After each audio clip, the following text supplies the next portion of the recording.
proceeded as if he was on a train. He had been on many trains, leaving to return, leaving never to return.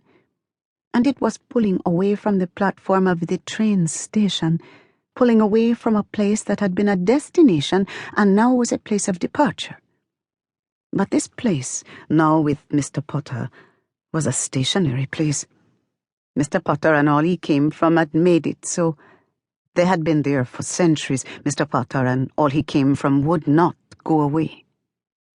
The shape of their noses, the shape of their mouths, the color of their eyes would not go away.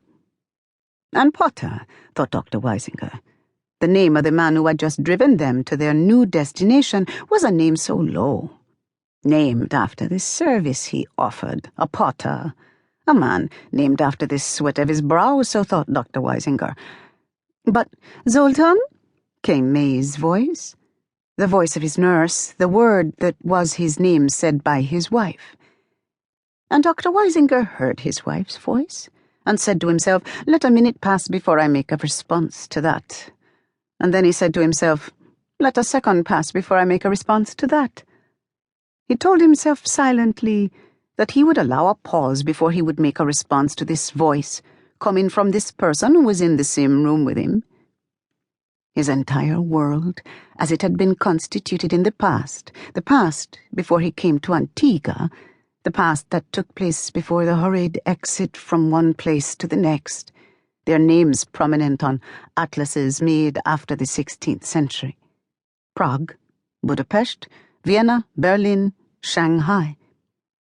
And houses and streets, and rivers and quays, and boats and embarkments, and arrivals and endless days of rain and never-ending days of sunshine, and milk teeming with cream, and then none of that.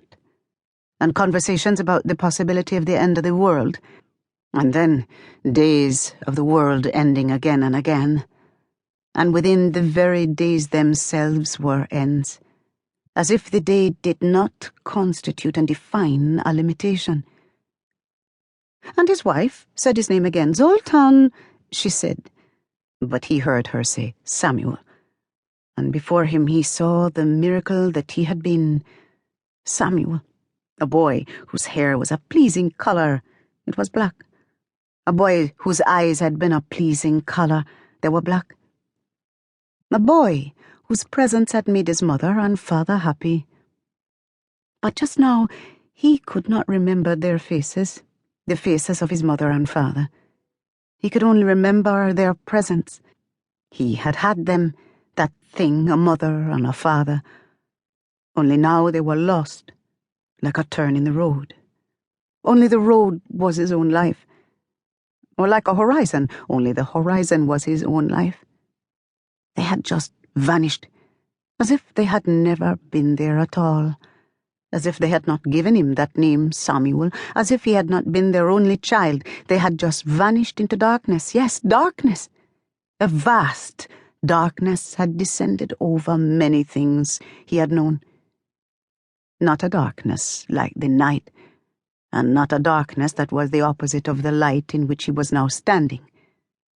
Not a darkness that was the opposite of the light into which Mr. Potter had temporarily disappeared, more like the darkness from which Mr. Potter and all he came from had originated. Into the middle of the bright sunlight at midday, Mr. Potter drove Mr. Schul's car, leaving Dr. Weisinger and his wife behind.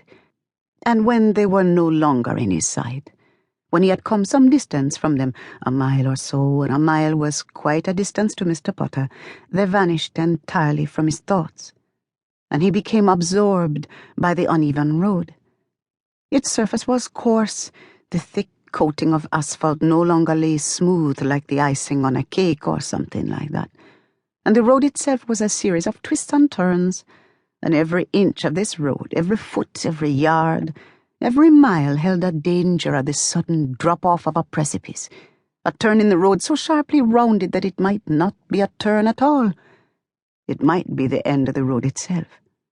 And Mr. Potter held the steering wheel in his hands, sometimes even caressing it as if it was something to which he could administer pleasure. And the steering wheel itself, from the look of it, from the